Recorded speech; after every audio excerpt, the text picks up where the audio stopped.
Hello, paranormal fans. This is Mark Drotis, paranormal suspense author. Are you looking for a good scare? Something that will challenge your thoughts about ghosts and hauntings? If so, read The Haunting of Crimshaw Manor and find out what happens when a paranormal club investigates a mysterious haunted house where shadow figures are seen, screams heard, and an undeniable torment is revealed. The Haunting of Crimshaw Manor is available on Amazon, Barnes & Noble, or wherever scary books are sold. And don't forget to listen to Ghost in the Valley podcast with Al Cooley. Both will give you chills and keep you up at night.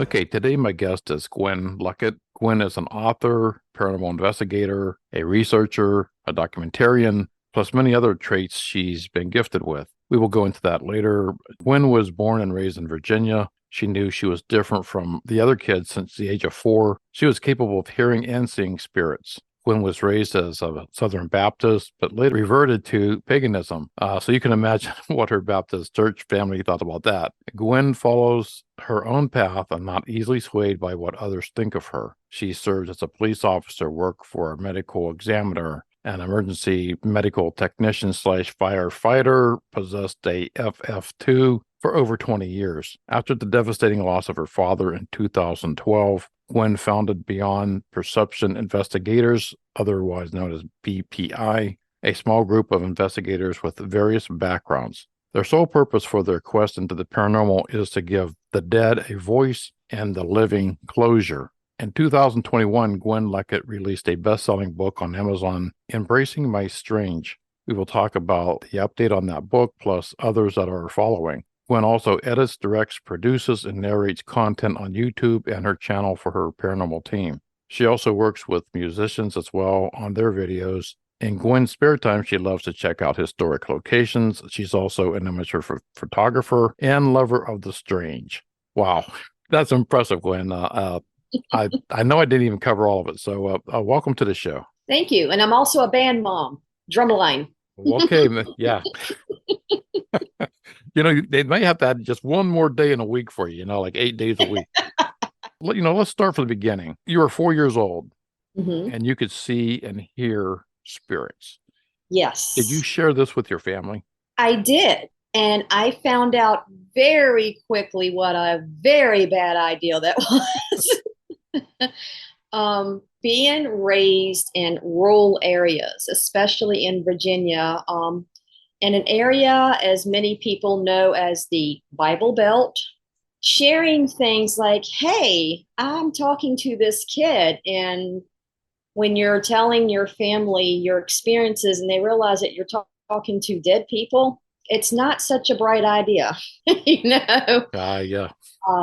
It's not really good, especially when your parents decide, you know what, this may be more than an imaginary friend. And they do. My parents, bless them, they both have since passed away. But bless them, they did decide to look into it, which is more than what a lot of people, especially back then, would have done. But they did decide to look into it. And I would find out later why they decided to look into it. They did decide to look into it. And I overheard a conversation that my parents had, because we were famous for having these large barbecues at our house. And I was coming out of the bathroom and I overheard some of our neighbors speaking with my dad, and everybody called him T or TC. And they were like, T, we have checked the records. We have checked everywhere, and we cannot find anything on this boy named Henry that Gwen is talking about, other than this child that passed away about 150 years ago. Wow. I backed into the bathroom, and I remember sitting in the bathroom floor trying to absorb what I heard. Now, mind you, I'm probably about five-ish by this point. Mm-hmm. Just maybe just a little over five.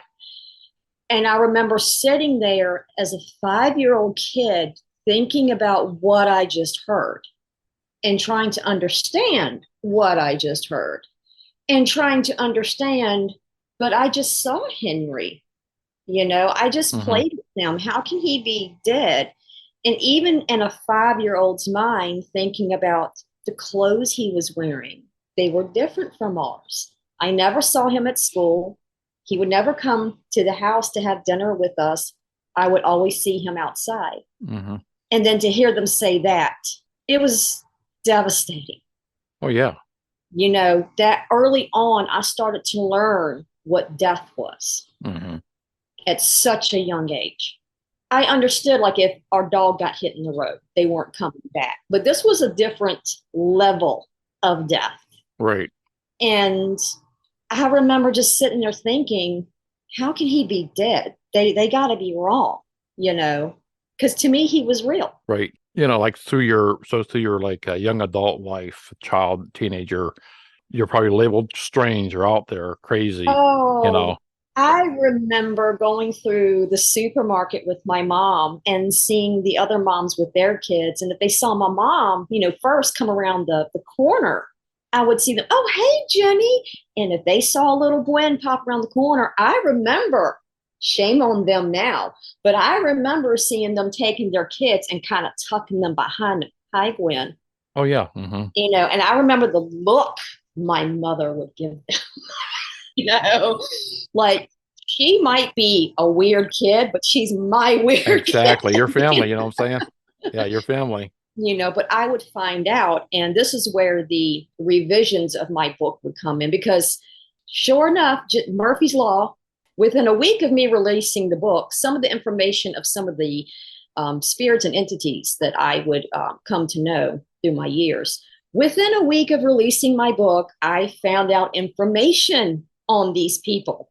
Murphy's Law, right? Mm-hmm. So I was like, well, I'm going to have to do a revised edition later. Well, here recently, I went on a trip with some of my family to West Virginia. It was a pilgrimage of sorts. I got to see family that I hadn't seen since my mother passed. My mother died in 82. I was like 7 when she passed. So some of these people I haven't seen. I'm 49 now. I haven't seen them all this time. And I was taken to a cemetery up in West Virginia, and literally over 50% of the people in the cemetery were my ancestors. I didn't even know this place existed. Okay. If you hear any noises, it's the kids outside. Okay. Nothing spooky going on. It's just the kids outside playing. So I see all these names. Some of these names I can't even pronounce. And my sister is like, oh, yeah, that's so-and-so. And they're related to these, we got second and third generation Americans. And I'm sitting there going, what? I can't even pronounce that name. I'm talking German names. I'm talking Irish names. And I'm sitting here, my mind is blown. And then while we're riding back to the cabin, we start talking about things that happened when we were kids. And she was like, yeah, talking about our other siblings, they would get yelled at for stuff that would come up broken or missing around the house. She would take the blame for it so that our other siblings wouldn't get grounded from band camp or band practice. So Crystal was listed as the whipping child. She was talking about a conversation that they had with Dad before he passed, and they were telling Dad, and Dad was like, what? And my brother was like, yeah, Crystal always took the blame for it. And Dad was like, I'm so sorry, I didn't know that. And I'm sitting here listening to her tell me this, and I'm like, I tried to tell y'all. Who was doing this stuff. Mm-hmm. And she was like, I know. We look back on it now and we're like, Gwen was telling the truth. She was telling the truth. And I was like, I try to tell Mama, I try to tell Daddy, and they wouldn't listen to me. And she just stops and she said something that it shook me to my core. And this was something that happened within the past week. So you heard it first. It shook me to my core. We were at a stoplight on the mountain where they were doing road construction, not the place you want to be. Mm-hmm. And she just goes, Gwen, Mom and Dad were scared of you. What? I've never heard that in my life. Mm-hmm. And it brought tears to my eyes. I never thought of it that way when a parent is dealing with a child with abilities, how frightened they are to have to face something like this. So it put a completely different twist on the way I look at this now. Now, my children have abilities, but because of what I went through, I was more open minded. I wasn't fearful of them. So I wasn't in that position. But I told my sister, I was like, well, I always suspected I got these abilities from mom because that's what dad said later on. And she was like, huh. And he was an empath. Mm-hmm. That blew my mind. I was like, what? She was like, dad had, he had empathic abilities, just like mom. Well, I mean, I'm just kind of surprised that, because you had it too. So why wouldn't he come forward and, Well, we're talking about a different time, well, yeah. a different time in Mm-hmm. a very rural, again, Bible Belt area. Oh, yeah, you're talking Southern Baptist, Yeah, So, but when she said they were scared of you, and I just looked at her and I said, well, wait a minute, back up. I said, so if they had these abilities and they knew I had these abilities, why were they scared of me? She said, Gwen, we're talking about a different time. People did not talk about this stuff. She said, but you had it on a level that they had never seen before. Mm-hmm. And they honestly did not know what to do with you.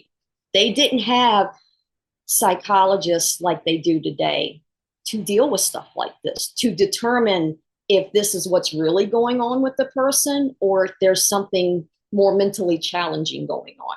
Right, like schizophrenia or... Right. And my sister is a behavioral specialist now. She's a therapist. This is what she does. Mm-hmm. So she's like, so I look back on the things that you would say and do as a child. She said, and it wasn't mental instability. It wasn't an imaginary friend. She said, in my professional opinion today, you were legit. There was nothing else going on. But for her to say that my parents were afraid of me, that it upset me. Oh, yeah, that's big news. Because I'm like, no parent should be afraid of their child. Right. But it wasn't afraid of, oh my gosh, she's going to beat us up afraid. And, she's violent afraid. They were afraid of the ability that I possessed and the accuracy that I had. Mm-hmm. She was like, do you remember that night that you and dad were watching TV and you were watching, it was like a National Geographic show, and you were talking about the hieroglyphics on TV. You were telling dad what they were. You were like 4. Mm-hmm. I was like, I vaguely remember that. I said, I put that in my book. I do have a vague memory. She said, you remember dad going in the kitchen? And I was like, no. She goes, dad went in the kitchen. Mom was fixing something. She said, I think she was fixing dinner.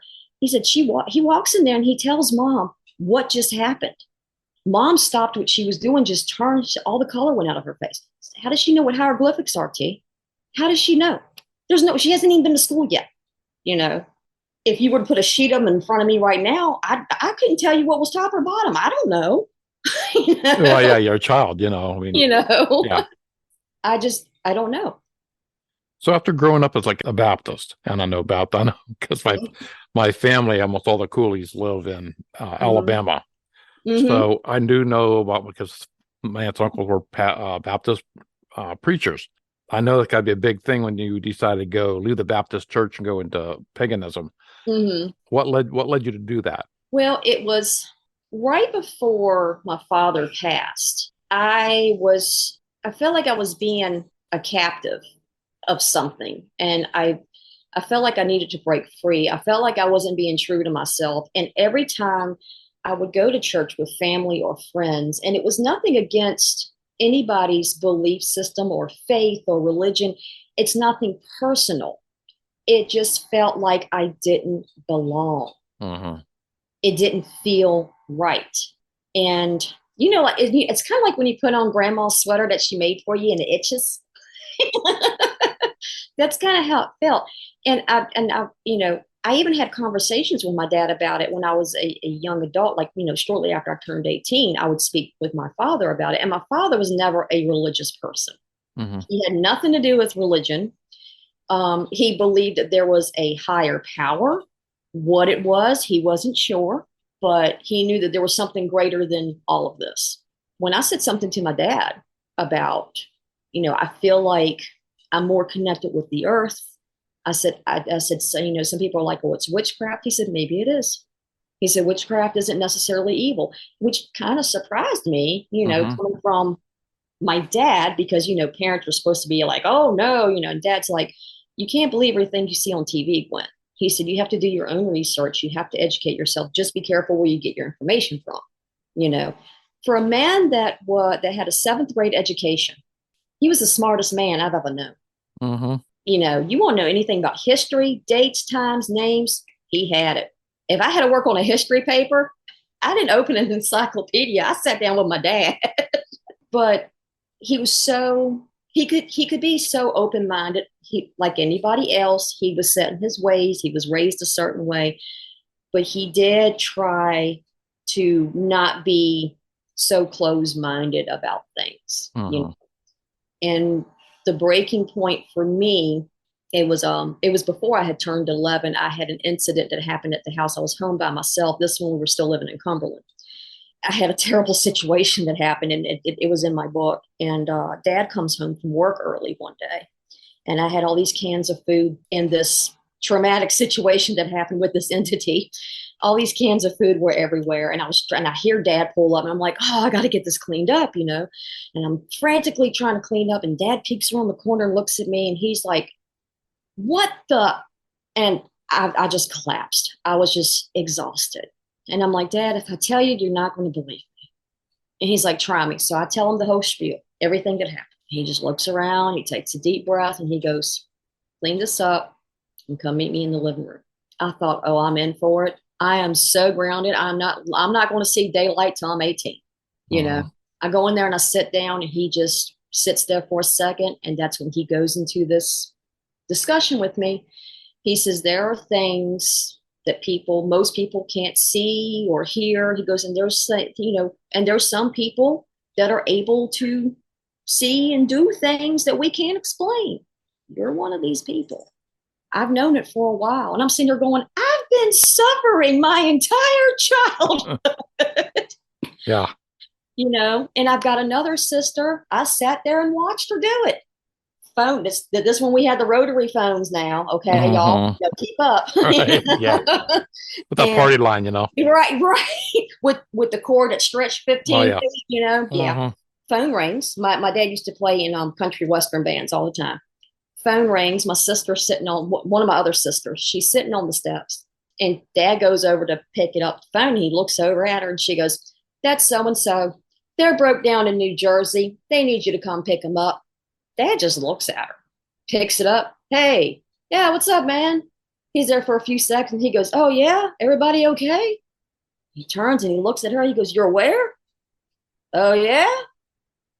Yeah, it'll be a little bit, but I'm on my way.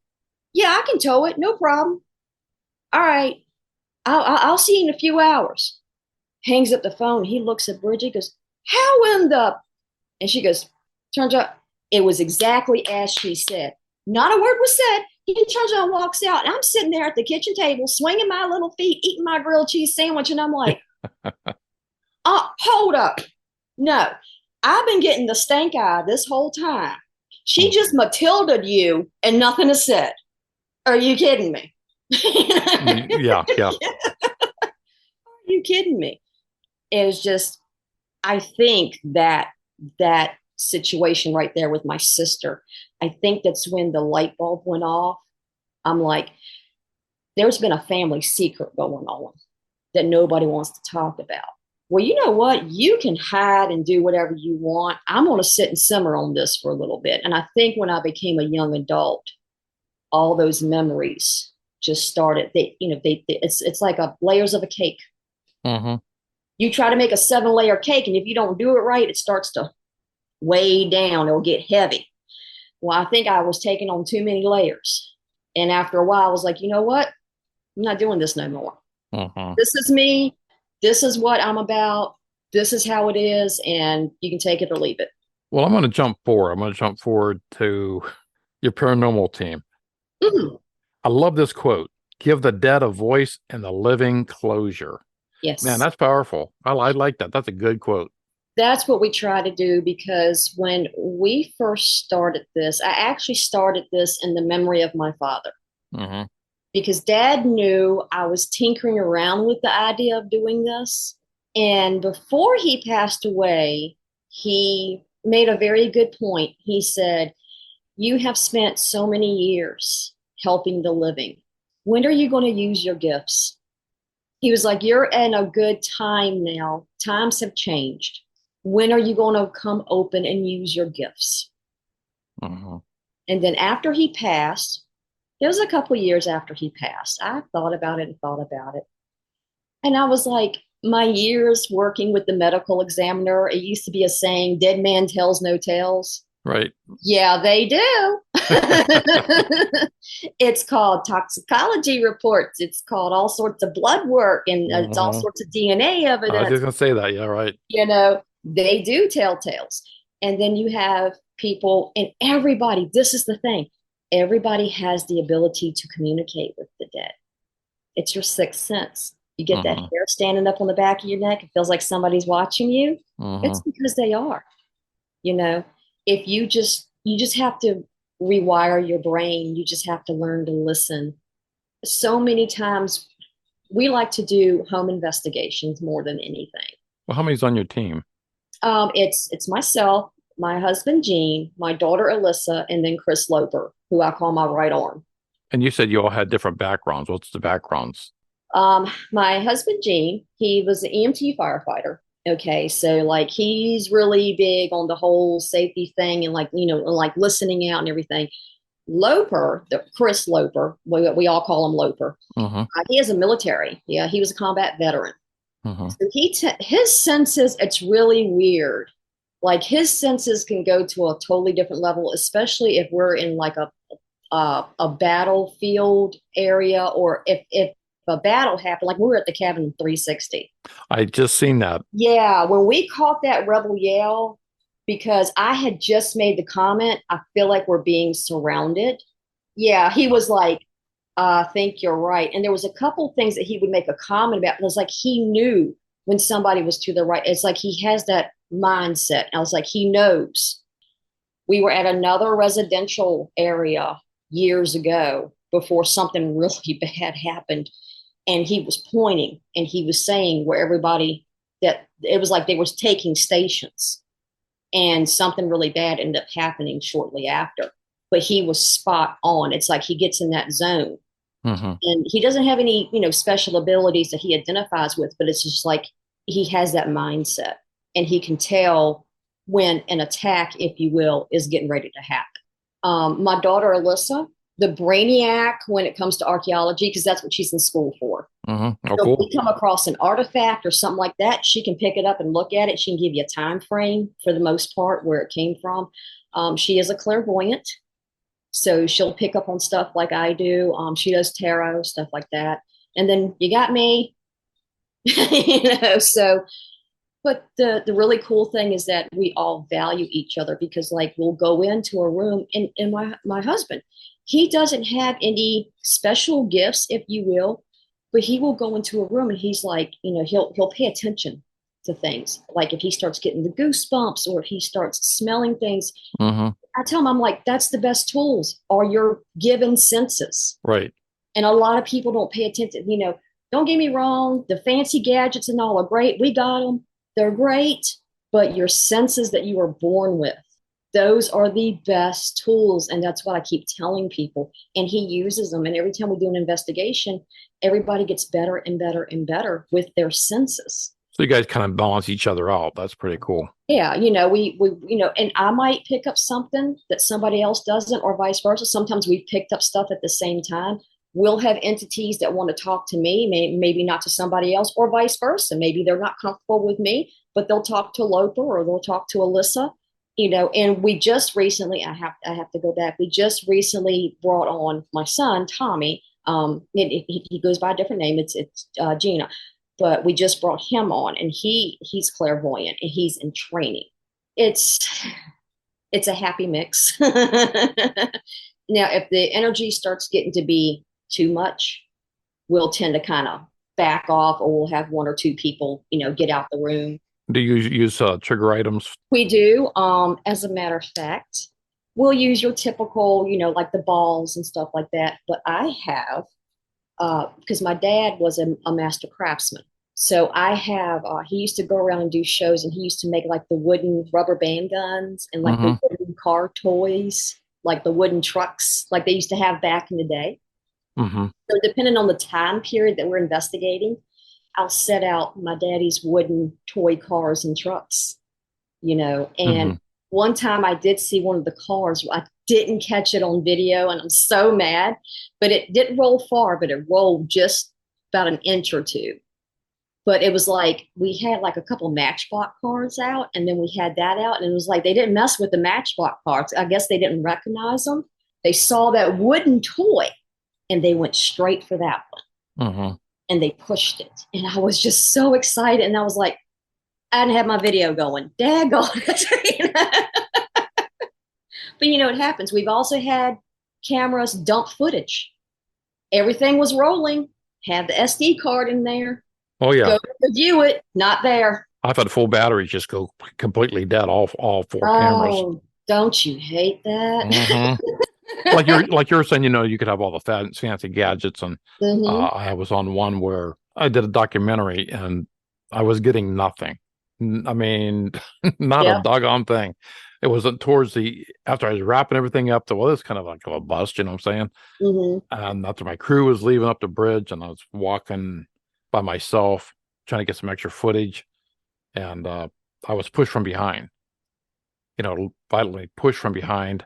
And my ears flicked, and then you're like a growling, but there's nothing there. I mean, I'm down in this gully by myself, and there's nothing there. So, and then I was pushed again. I was on the bridge walking up the hill. So it's a physical contact and stuff like that you really can't explain unless you experience it. And so my next question was to you has any of your team been attacked or injured during an investigation? Oh, yes. Oh, yes. I can't remember.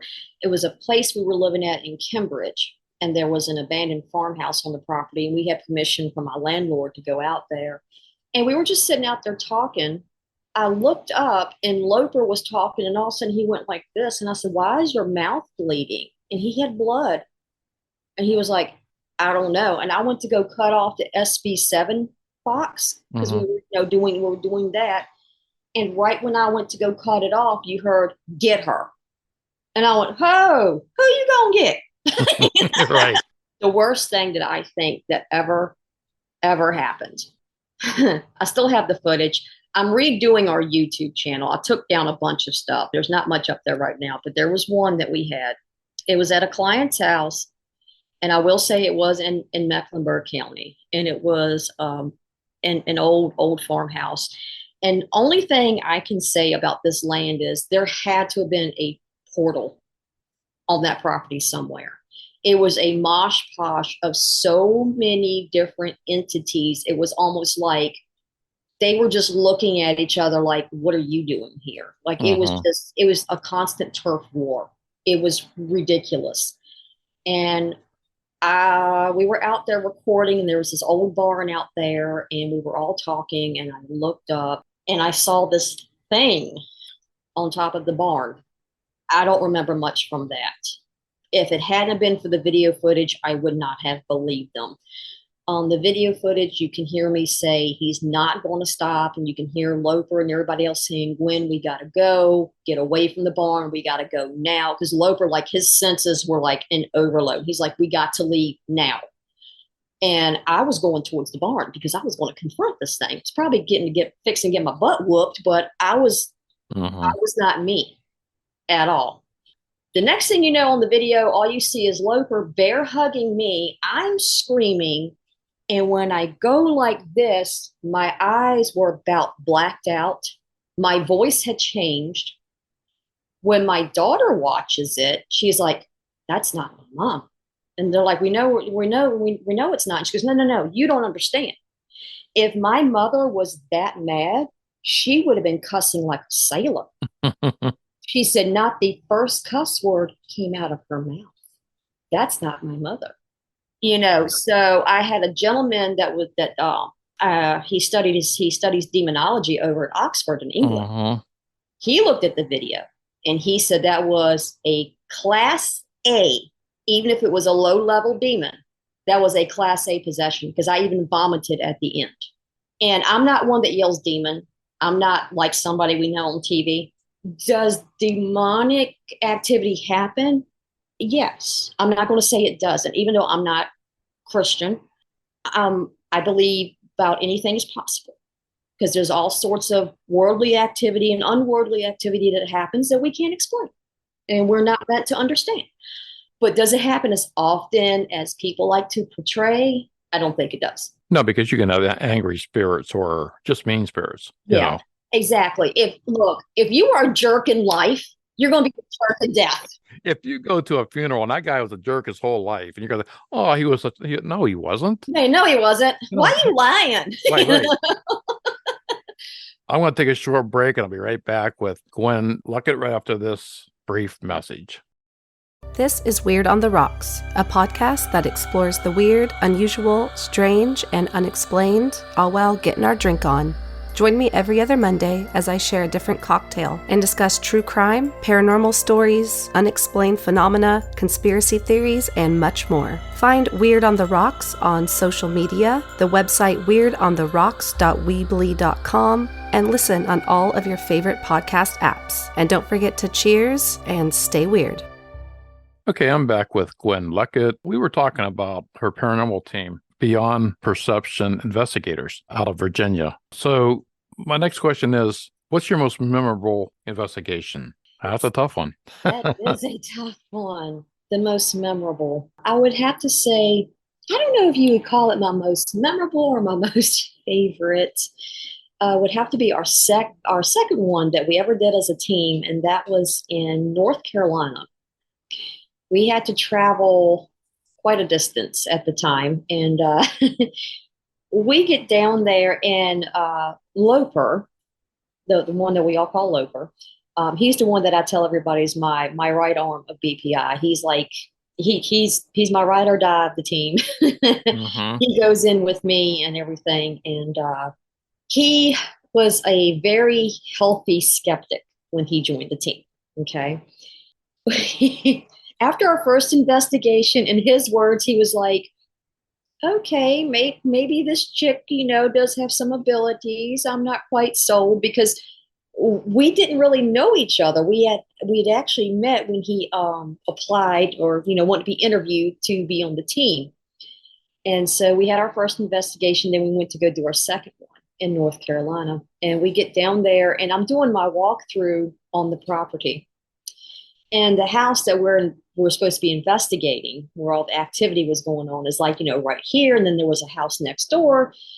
And he's inside interviewing the clients while I'm outside walking around. And we had another person with me while I'm walking around, and she's taking notes. And as I'm saying stuff, she'll take the stuff inside. So while he's interviewing, if there's anything that's correlating, he'll already know. I don't know, but he already knows. So while we're walking around outside, I'm talking about how the energy is very heavy. And I'm like, you have good, and then you have your not so good. Again, not demon, just very conflicting energy there. And I was like, I don't know why. And I turned and I looked at the girl that was with me, and I was like, and I pointed at the house that we're not investigating. And I was like, that house right there is causing a lot of problems with this house. Mm-hmm. That's what I'm getting. And she's like, really? And I was like, whatever the energy is, the people in this house, they're connected, not necessarily family, but they hang out a lot, which isn't uncommon with neighbors.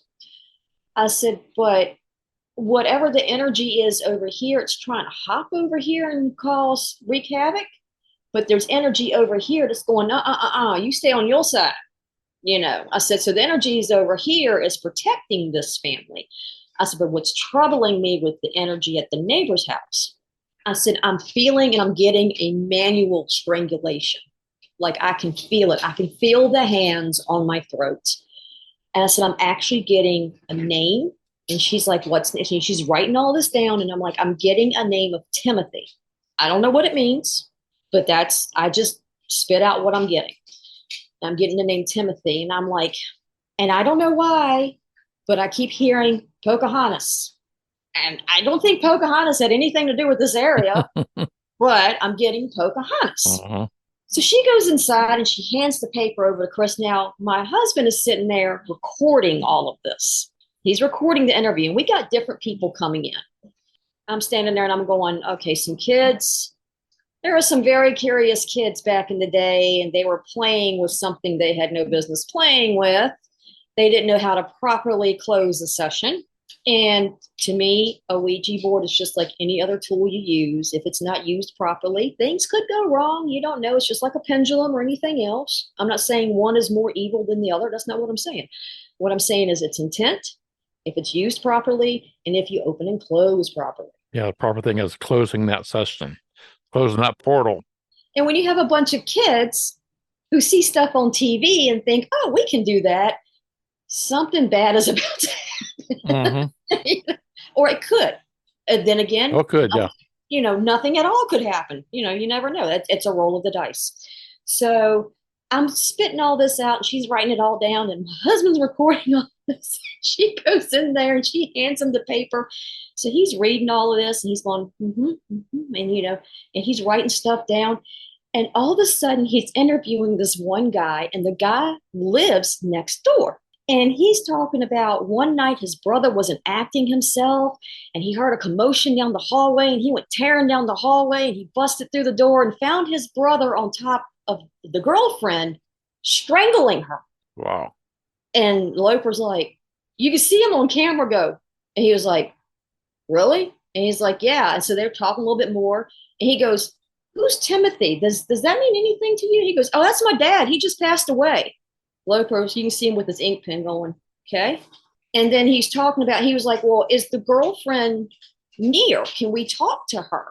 He's like, oh, no, they broke up. I think he said something about they broke up or something a while, or either they moved. I can't remember exactly. It's been a few years ago. But she wasn't available. And he was like, well, do you happen to remember her name? He goes, I don't know. She was supposedly Indian or something. They called her Pocahontas. Loper just drops his ink. Oh, yeah, that ought to be mind-blowing, And the girl that was outside with me, she's inside at this point, but she's off camera. And all you hear is, Uh-huh. And my husband's like, what's going on? I mean, he doesn't know what's going on. So it's funny to hear Loper tell the story, because he's like, if I wasn't a believer before then, I was after that. He said, because there's no way. Like I say, it usually takes you to experience, like your experience as a child. It usually takes somebody, like even myself, when I was 12 years old. And so it takes somebody to actually go through that, to actually believe it, as with anything in life. If you're not experiencing Alzheimer's, or you don't really know until it happens to your family. Right. Exactly. And I think the same good thing goes with paranormal investigations, until it happens to you, there's a lot of people that they're curious, Yeah. You've been how many seminars, and somebody will say, I'm a non-believer, but usually it's those ones that stay there the longest and want the questions answered at the end. Human curiosity is the funniest thing. It really, right. It really is. But I say, for people that say they're a non-believer, but they're usually the last ones to leave a seminar, that's good, because they still have the curiosity. Right. They don't have that wall that they're not willing to listen at all. The ones that aren't willing to listen at all, okay, I bid you a good day. Right. The ones that, well, I still don't believe it. But you stayed and listened. Right. So that shows me that at least you have an open mind and a curiosity of it. Right. So you do just mainly Virginia. I heard you say you stepped out of, which was North Carolina. Yeah, we did live in North Carolina. Or do you stay in mainly your area, or do you travel? Right now, we stay mainly in Virginia. We do have an upcoming another home investigation. We're trying to pinpoint a good date that we can investigate.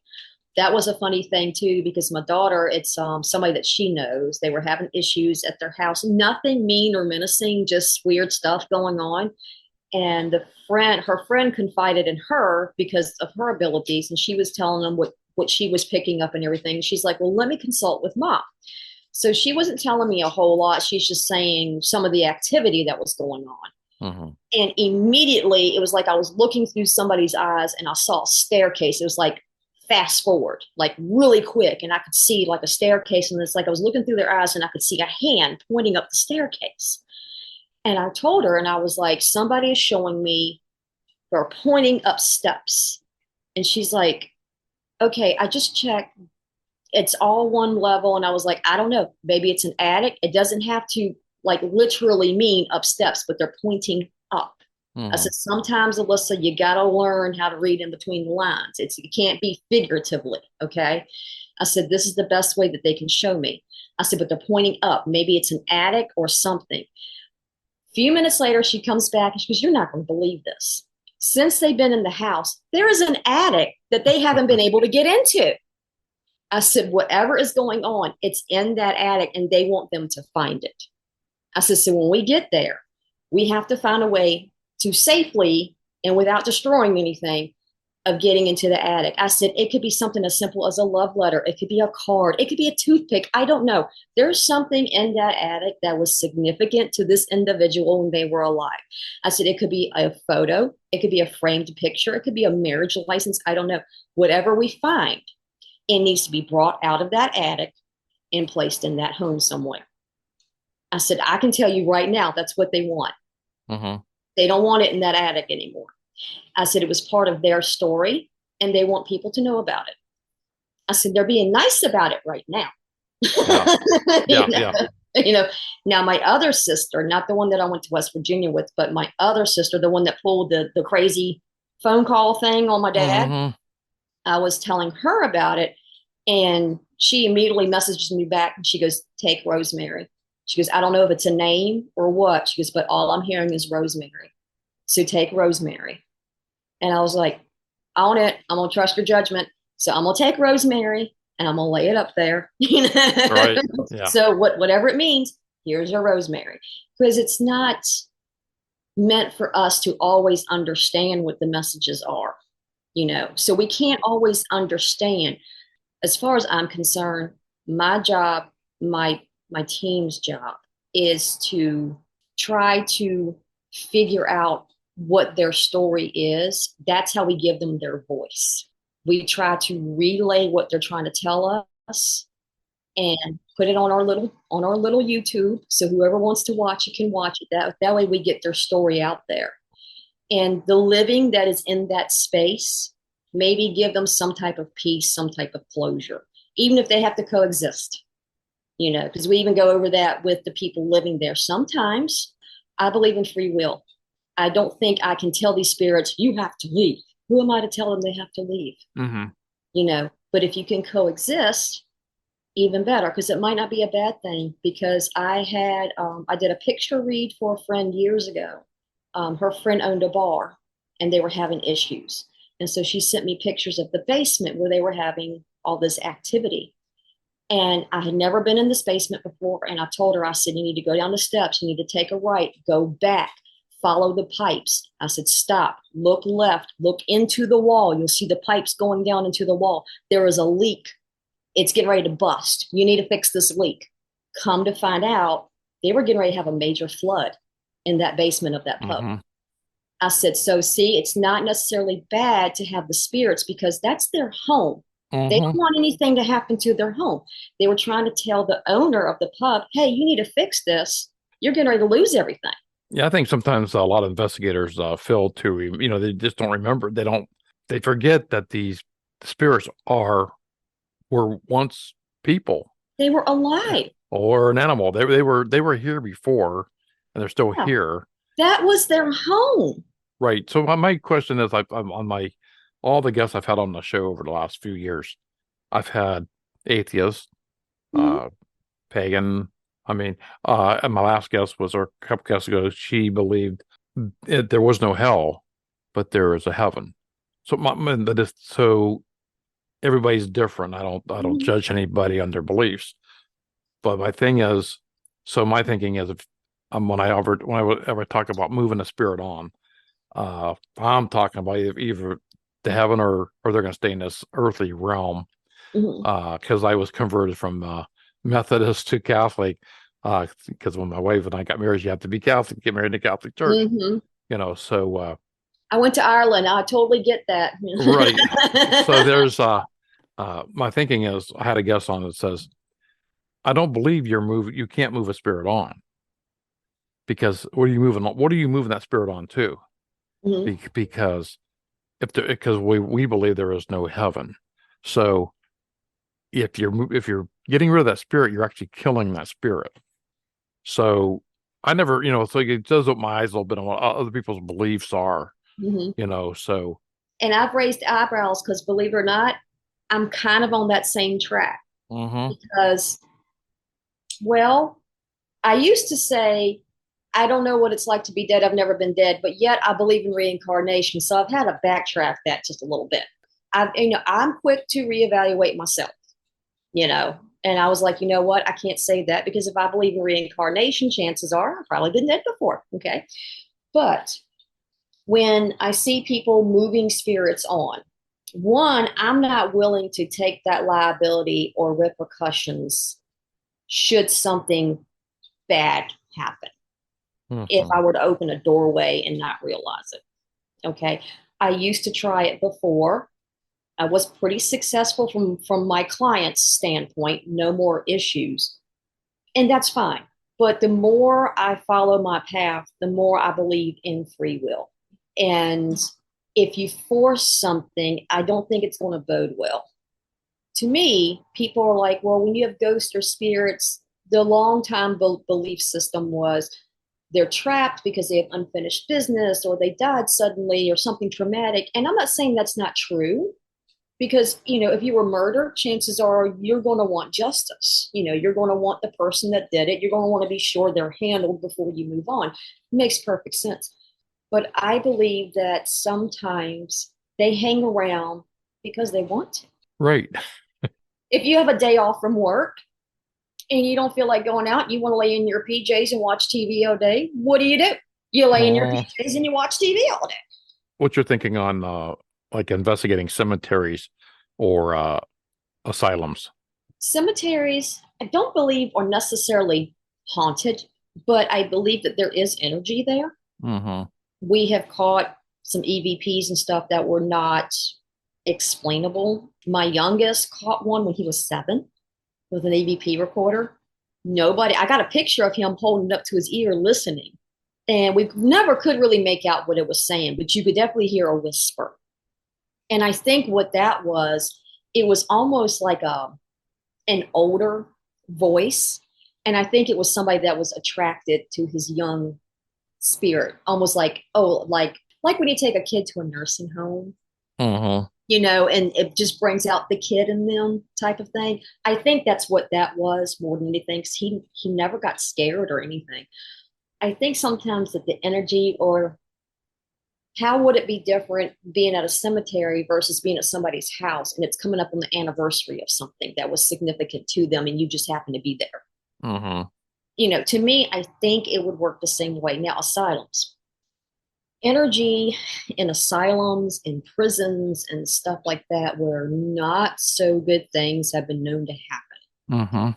Very traumatic things. Whether the people deserved to be in there or not is not for us to make that judgment.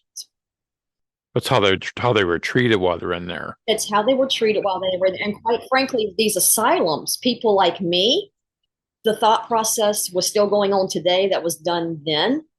I would be thrown in there. Okay. Right. So my feeling of asylums are, again, it's intent, and to be respectful. If you're going in there to learn about the individuals, maybe to try to have some type of meaningful communication to learn their story, fine. If you're going in there to mock them or to get ratings or to be a complete jerk, don't do that. You see my mama finger coming out. Don't do that. And I feel, and I understand why some of these places, well, most of them now, they do charge and all that because they have to pay for the upkeep and all that. And it's not cheap upkeeping these buildings that are, quite frankly, are falling apart. Mm. But I think some places it's a little exorbitant what they're charging. Right. And what they're charging for. When I went to Ireland, you could get into some of these places for what was equivalent to 10 American dollars. And we're talking castles that have been there for thousands of years. So America, get a grip. Yeah, and they took advantage of the paranormal teams too. So if you're coming in there, they're going to want to charge you to $200 or $300 a night. You know, and it's and you may not, like I always say, paranormal investigation is like fishing. You know, sometimes you get it, sometimes you don't. Sometimes they want to connect with somebody, sometimes they don't, or they'll pick a certain member of your team that they will connect with. Yeah. But I'm getting back to the cemeteries. I always said a cemetery was like a community cemetery, like for a city, or they put out for all these people. A graveyard to me is I'm going back to the a lot of your Baptist, Methodist, Protestant churches. If they have this graveyards off their church property, and it seems to me that, and all this investigations I've been doing, is your prominent members that probably donate the most money to the church, come down to the money again, have the best spots. And then when so-and-so has, has been dead for maybe 20, 30 years, they actually moved them out or buried that other person over top of that person no longer. And now you're having hauntings inside that church. And I see that all the time, even in the basements of the church. And it seems like these churches they're desecrating that body in those graveyards. So yeah, so that's what's my separation between a graveyard and a cemetery. You had mentioned before about leaving these portals open, when you're talking about the pendulum or Ouija board, how that can be people that's not experienced, and they go on Amazon, they buy their Ouija board or Walmart, that Barbie Ouija board, right? And they get a hold of somebody they're not supposed to be getting a hold of, and they don't close the session out. Yes, be respectful. Absolutely. Like you had mentioned, being respectful of the dead. Absolutely. Now, and I'm the type, and I tell people all the time. I've actually had people ask me, they're like, "Well, what do you do if you have a spirit or entity or energy or whatever it may be starts to become aggressive or starts, to become mean?" And I'm like, you can be respectful, but set boundaries. If it starts getting to the point that you're getting uncomfortable or they're getting aggressive, leave. Right. Yeah, you got that option though. You have nothing to prove. You are the living. They are the dead. They've got, not being disrespectful, they've got nothing else to do. They're there forever. So who do you think is going to win this battle? Not gonna be you. Choose your battles carefully. Now, I will be quick. If we're doing a session and one of my team members gets grabbed, like I've had a couple team members before get marks put on, because they'll get grabbed or slapped or whatever. And I'm like, hey, okay, all right, we don't mean any disrespect. I don't know if you did that because that was the only way you knew to make yourself known. Because that's something else people need to understand. Did you push me? Well, you told them to give you a sign. There's your sign. Don't get mad when you ask for a reaction or when you ask for action and you get it. Don't be getting mad because that might have been the only way. Maybe they can't be vocal.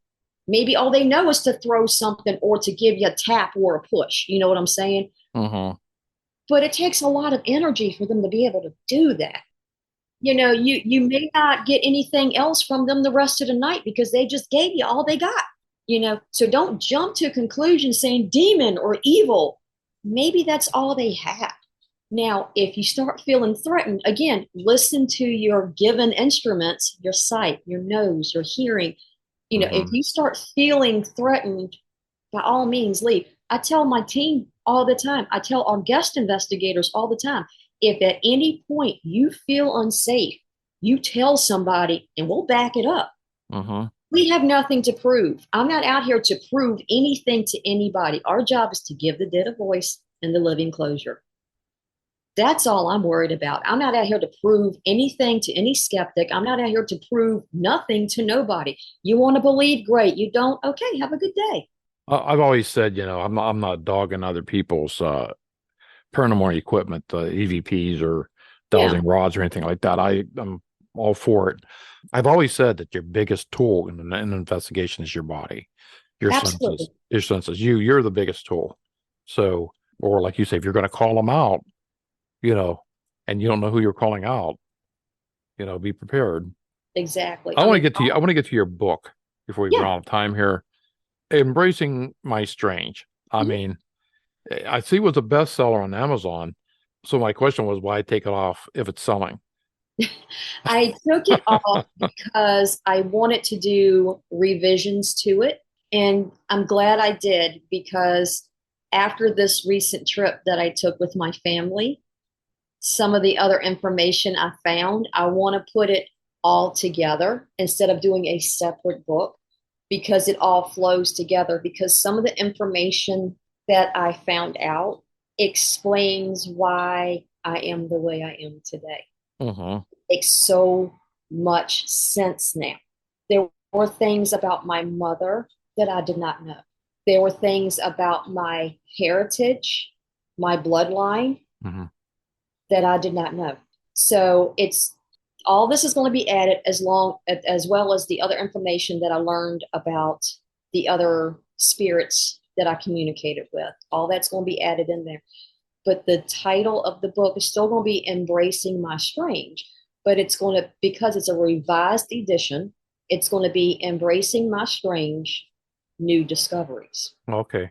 So it's going to have the original Embracing My Strange, but all this stuff that has blown my mind is going to be in the book as well. And it also shows, because when I released Embracing My Strange, I had several people message me saying, this has helped me so much. I went through so much like you did. I've never come out, Uh-huh.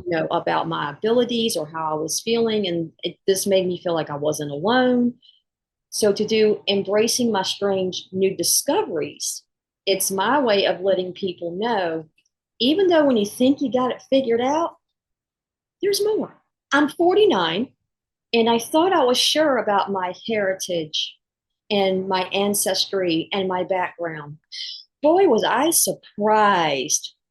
You know, that's good though, because as long as you're learning, then you're Uh-huh. thriving. You're mentally thriving, Right. Uh-huh. and that's a good thing. So are you looking to make like a trilogy of these books or? Yeah, you have Embracing My Strange. Of course, I'm going to have the revision coming out, Embracing My Strange New Discoveries. The second book is going to be Embracing My Call, and that is going to follow my years as an EMT firefighter and my experiences with the paranormal. And believe me, there was a buttload of them because I started off my medical career working as a CNA. And like within my first, second, or third shift working as a CNA, I had to go to the morgue to Oh, retrieve the gurney. That was fun. right. I worked a graveyard shift, by the way. Yeah, I got broken in good.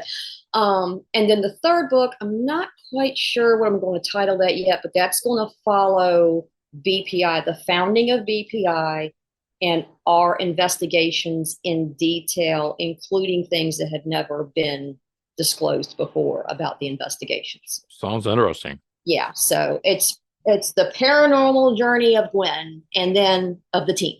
So when's the Embracing My Strange? When's the first one kind of be revised and out? Embracing My Strange New Discoveries. What, this is August, September.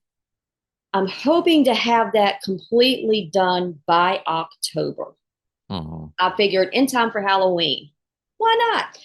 I'm in the middle right now of working on something. So between work, editing, trying to do a book, marching band is now in full swing. I might be able to eat. I'm not sure. I have to work that in my schedule. But yeah, but I'm scheming for by no later than Halloween. That's what I'm shooting for because I want to be sure I have this book laid out where you can follow it, just like I did Embracing My Strange. That was a big kudo I got about that book. People were like, I could read it, I could follow it as like I was there. That's what I want. I'm gonna have photos, complete descriptions of everything. I want this book to be worth every penny that people pay for, because everybody works hard for the money. Sure they do. And I want to thank you for coming on the show, and I will put your links at the bottom of the episode. Okay. Where can they go to get a hold of you or your team? Just go to gluckett.com. And when you scroll down, you can see all the social media links. You can shoot me a message through that to get in touch with BPI. I handle all of that. As Loper calls me, I'm the mama bear. So I handle everything. And then, Loper assists me on stuff. If I need him to take care of some of my light work, he takes care of that.